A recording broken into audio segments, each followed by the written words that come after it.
لما سقط الحسين اكو طفل اسمه عبد الله ابن الحسن ابن اخو الحسين. هذا الطفل صار بالدنيا في سنة اللي توفي بها ابوه الحسن. من وفاة الحسن الى موقف كربلاء 10 سنوات عمره. الحسين كان يحرص عليه، ووصى امه ووصى زينب، قال لهم هذا اللي تحافظون عليه لا يطلع. كان واقف لما سقط الحسين، هذا الطفل خرج يصرخ وعمه. من عندهم طلع واحد يوم العاشر بعاشور، تراجي على خدوده وجهه تراجي نور، وين يروح ما يندل مثل الريم يتجفل، بطل حيل على المدلل يركض قام بالبيده ويتجفل من خياله.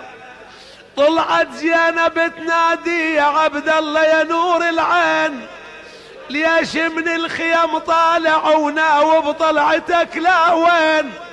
رد الخيمتك يا ابن لا يلحق عليك البيان، ما تسمع بواج امك ما تقدر تصل يمك، اخافان تهجم الغارة وتسحقك الخيال، تقل رد بساع لخيمك، اخافن تهجم الغارة وتسحقك الخيال.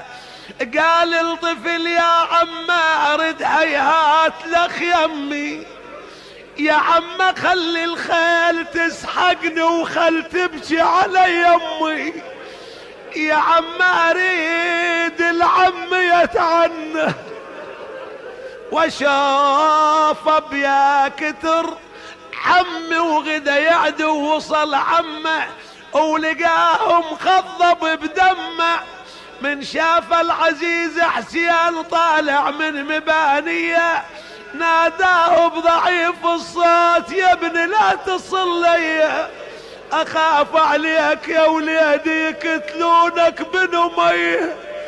اقبل هذا الصبي سقط على صدري عمه، ولما جاءوا لذبح الحسين فكان ذاك الصبي يدافع عن عمه،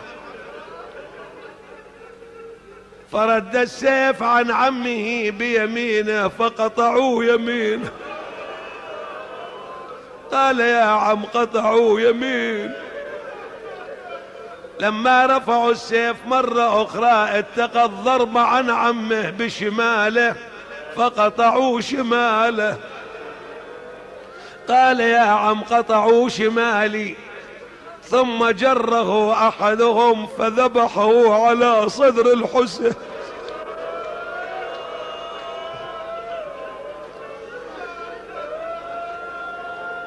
أيها المؤمنون،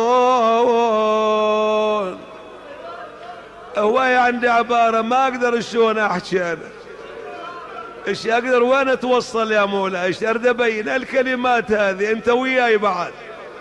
يا أبا عبد الله يا حسين فداك روحي سيدي، يا أبا عبد الله